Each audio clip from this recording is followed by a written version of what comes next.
Hello everyone.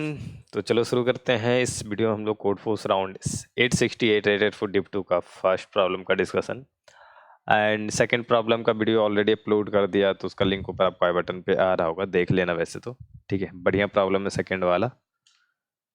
चलो तो second पे बाद में बात करेंगे, फर्स्ट पे मूव करते हैं। फर्स्ट आसान प्रॉब्लम है, एक सिंपल मैथमेटिकल फार्मूला मैं आपको बता दूंगा, एक्सप्लेन कर दूंगा, उसके बाद आपको लगेगा क्या ही क्वेश्चन था ये।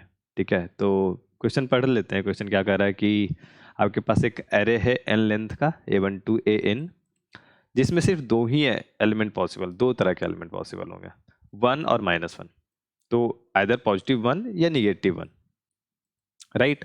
अब इसने क्या डिफाइन किया है कि ए कैरेक्टरिस्टिक्स है एक एरे का। क्या कैरेक्टरिस्टिक है?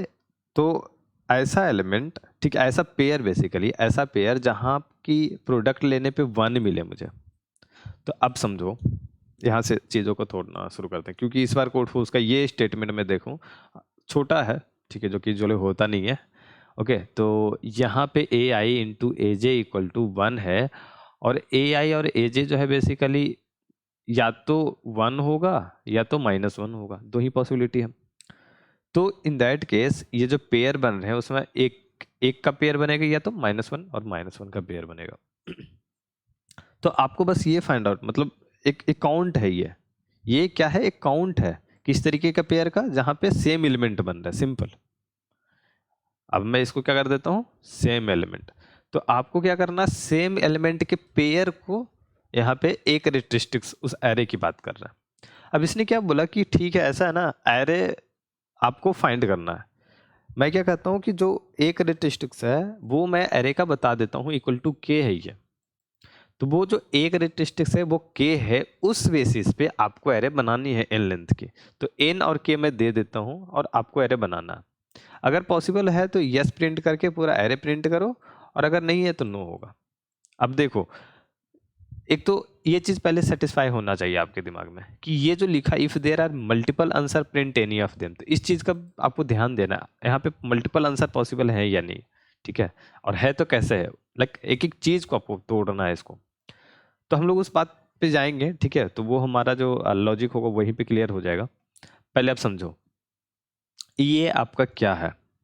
अगर मैं बात करूं एक कैरेक्टरिस्टिक्स जो आपका है, ठीक है, अगर मैं एक लिख रहा हूँ, एक एरे लिखता हूँ, 1 2 3 4 5, ये एक सिंपल सा एरे मैंने लिखा। अब इसका एक कैरेक्टरिस्टिक्स का अगर हम बात करें, ठीक है, तो क्या होगा आपका।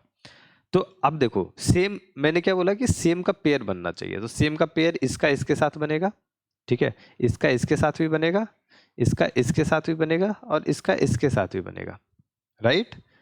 फर्स्ट एलिमेंट का, उसके बाद जितने एलिमेंट होंगे उन सबके साथ बनेगा। और इसके साथ अब ध्यान दो कि ये वाला जो इसने बोला है ना, ये इंडेक्स जो बड़ा और छोटा वाला, ये यहाँ पे ज़्यादा मैटर नहीं करेगा। अब बोलोगे क्यों? क्योंकि अगर आपने दो अलग अलग इंडेक्स के एलिमेंट को चूज किया है, मैं नहीं बोल रहा हूँ कि दो अलग एलिमेंट को, मैं बोल रहा हूँ दो अलग अलग इंडेक्स के एलिमेंट को चूज किया है, तो ऑब्वियसली एक बड़ा और एक छोटा होगा, और जो बड़ा होगा उसको जे मन आप समझ लो, जो छोटा है उसको आई समझ लो। तो ये कंडीशन आपका हर हर बार आपका फिल होगा। ठीक है, तो अब ये समझो, ये फर्स्ट वाला एलिमेंट इन चार के साथ मिलकर बनाएगा। अब ये सेकंड वाले के साथ देखेंगे, तो सेकंड वाला का क्या है, बेसिकली सेकंड इसके साथ बनाएगा, फिर इसके साथ, फिर इसके साथ, तो ये टोटल 3 बनाएगा। सिमिलरली ये 2 बनाएगा और ये 1 बनाएगा, तो टोटल आप ये देखो तो कितना हो रहा है, 4 गुने 5/2 हो रहा। तो एग्जैक्टली आप देखोगे तो 5 है, तो 5 गुने 4/2 होगा। अगर यही चीज आप 3 का कर दो तो ये 3 गुने 2/2 होगा। मतलब 4 n इक्वल एलिमेंट, ठीक है, n equal element number of pair जो आपके बनने वाले हैं, ठीक है, रिक्वायर्ड जो आपका कंडीशन के हिसाब से जो पेयर बनेंगे वो n इंटू n-1/2 बनेगा। ये चीज समझ रहे हो? 5 एलिमेंट अगर इक्वल है, अब -1 को अभी हमने नहीं देखा, यहाँ पे सिर्फ माना कि सिर्फ +1 है, -1 अपने के साथ इक्वल इक्वल हो गया, तो सिमिलरली एक ही केस है, वैल्यू अलग है, बट जो कंडीशन है, जो मैथमेटिकल फॉर्मूला है वो सेम ही रहने वाला।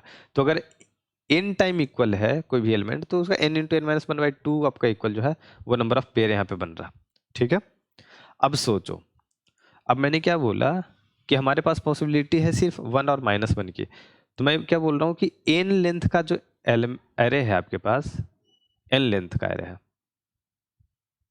इसमें 1 और -1 ही होने की पॉसिबिलिटी है, तो मैंने 1 का जो अकरेंस है उसको x मान लिया, तो ऑब्वियसली इसका अकरेंस कितना हो जाएगा, n-x, राइट।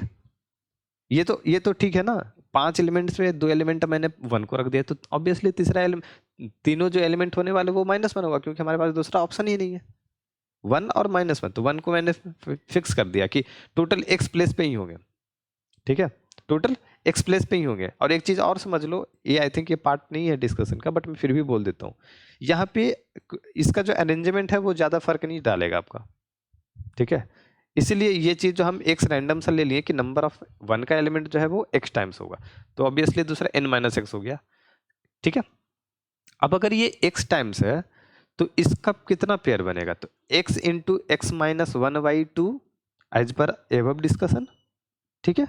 ये डिस्कशन जो हमने किया था कि टोटल अगर n इक्वल एलिमेंट है तो n इंटू n माइनस 1/2, तो उसी हिसाब से 1 का अगर x टाइम्स आ रहा तो x into x minus 1/2 plus ये n माइनस एक्स है, तो ये n माइनस एक्स एक्स के जगह पे रखेंगे, और x माइनस 1 तो n माइनस एक्स माइनस 1, ठीक है, बाई 2, ये इसका आपका जो एक कैरेक्टरिस्टिक्स जो बोला गया है, और ये -1 का, ठीक है। इसको मैं चाहो तो आप इसको j से इनिशियलाइज कर दो, तो बेसिकली ये j इंटू j माइनस 1 हो जाएगा बाई 2, मतलब थोड़ा बड़ा अगर आपको देखने में दिक्कत लगे तो। और ये दोनों का सम जो है बेसिकली इसने बोला है कि k है, तो अब देखो ये फॉर्मूला कुछ चेंज हो गया, x into x minus 1 plus n minus x into n minus x minus 1 equal to 2k, या by 2 overall by 2 equal to k, ठीक। अब और एक चीज समझ लो, एक चीज और समझ लो, यहाँ पे n की वैल्यू मैक्सिमम टू 100 तक ही है, n की वैल्यू मैक्सिमम 100 तक है, तो ये जो k यहाँ पे सॉरी x जो है वो x भी 100 से ज्यादा हो ही नहीं सकता, मतलब अगर हम ब्रूट फोर्स अप्रोच भी लगा रहे हैं तो इस पे सिर्फ 100 टाइम ही लूप चलने वाला है, जो भी एक तरीके का मैं देखूं तो बिगो 1 ऑपरेशन ही है, 100 टाइम्स जो है उसको आप बिगो 1 ही ट्रीट करने वाले हो, राइट। तो आप हर एक पॉसिबल x के लिए चेक करोगे, और अब ये जिस जिस x पे सेटिस्फाई करेगा वो सब होगा। अब यहां से पता चल जाता है कि ये इक्वेशन मल्टीपल x को सेटिस्फाई कर सकता है, क्योंकि आप देखो तो कहीं ना कहीं क्वाड्रेटिक है, हो सकता है ये 2-3 x पे सेटिस्फाई करेगा, ठीक है। ये थोड़ा सा डिफरेंट इक्वेशन है, वो हम सॉल्व नहीं कर रहे हैं, हमें उससे मतलब है नहीं, क्योंकि वैल्यू छोटी है 100, हम इस पे लूप आराम से कर सकते हैं, तो 2 वैल्यू पे भी अगर सेटिस्फाई कर रहा है तो ये मल्टीपल आंसर जो आपका लिखा हुआ है वो यहाँ पे क्लियर आउट हो गया, राइट। तो अब हम क्या करेंगे, जहां पे x मिल गया, let suppose x equal to कुछ मिल गया 2, तो हमने क्या बोला था कि x जो है वो 1 की अकरेंस है, अब इसको -1 भी कर दोगे कोई फर्क नहीं पड़ेगा, राइट। तो मैंने क्या बोला कि अब 2 टाइम मुझे 1 प्रिंट कर दो, अब भाई n माइनस एक्स टाइम जो है वो -1 प्रिंट कर देना, तो इस तरीके से आपका एरे बन जाएगा, और उसके पहले आपको जस्ट यस प्रिंट कर देना, ठीक है। और अगर ये 100 टाइम्स चलने के बाद भी कुछ नहीं आ रहा तो लास्ट में आपको नो प्रिंट करना है, यहाँ पे रिटर्न कर देना, क्योंकि आपका मिल चुका है, आपको कोई भी एक आंसर चाहिए, ठीक है। तो अब इसमें की पॉइंट क्या क्या ध्यान रखने का है, की पॉइंट ध्यान ये वाला एक तो समझने का था शुरुआत, उसके बाद आपको n इंटू एन माइनस 1/2 वाला पार्ट, इससे हमने कैसे ये फॉर्मूला डिराइव किया, और जब ये फॉर्मूला डिराइव हो गया तो आप इजिली ब्रूट फोर्स लगाकर कर सकते हो। तब हम लोग कोड पे फटाफट डिस्कस कर लेते हैं। तो n और k का आपका यहाँ पे इनपुट आ गया, 100 पे लूप कर दिया मैंने, ठीक है। 0 भी हो सकता है, जैसे कि आपका एक एग्जांपल मैंने दिया यहाँ पे कि तीनों अगर 111 पांचों 111 हो गए तो मुझे 0 को साथ में रखना ही चाहिए। अब बोलोगे इससे प्रॉब्लम नहीं होगा, -1 है तो प्रॉब्लम नहीं होगा, नहीं होगा, 0 इंटू -1 हो जाएगा इस केस में, तो ये ओवरऑल ये 0 ही रहेगा, ठीक है, तो प्रॉब्लम नहीं है। और वो इक्वेशन मुझे लिखने में बड़ा हो रहा था, इसलिए n-i को मैंने j बना दिया, तब ये i इंटू आई माइनस 1/2 और j इंटू j माइनस 1/2, ठीक। तो ये पूरा इक्वेशन का वैल्यू कैलकुलेट करके मैंने टेम्प में स्टोर का, और टेम्प को चेक किया कि अगर k के इक्वल है, क्योंकि दिया हुआ था, k को इक्वल किया तो उसी टाइम पे यस प्रिंट किया, और आपको पूरा एरे इस तरीके से प्रिंट कर दिया, आई और n माइनस आई टाइम। अब इसको आप 1 या तो इसको 1 करो, कोई फर्क नहीं पड़ेगा, ठीक है, एग्जैक्टली वो पेयर सेम ही आएगा, बस इतना ही प्रिंट करना। उसके बाद similarly return otherwise no, simple. Okay, तो आई होप कि आपका डाउट सॉल्व हो गया होगा। कोई डाउट रहा होगा तो नीचे कमेंट बॉक्स में बता देना। एंड जो भी आपको डाउट है यहाँ पर डिस्कस नहीं हो पाता तो आप डिस्कॉर्ड सर्वर का नीचे लिंक दिया हुआ, वहाँ पे देखकर ज्वाइन कर लेना, ठीक है। बाकी क्वेश्चन के एंड कोड के लिंक आपको नीचे डिस्क्रिप्शन बॉक्स में मिल जाएगा, चेकआउट कर लेना। कुछ और बेहतरीन से लिंक है, अच्छे लिंक है यार, वहाँ पे जाओ, देखो, एक्सप्लोर करो। बाकी मिलते हैं अगली वीडियो में, टिल नाउ बाय बाय।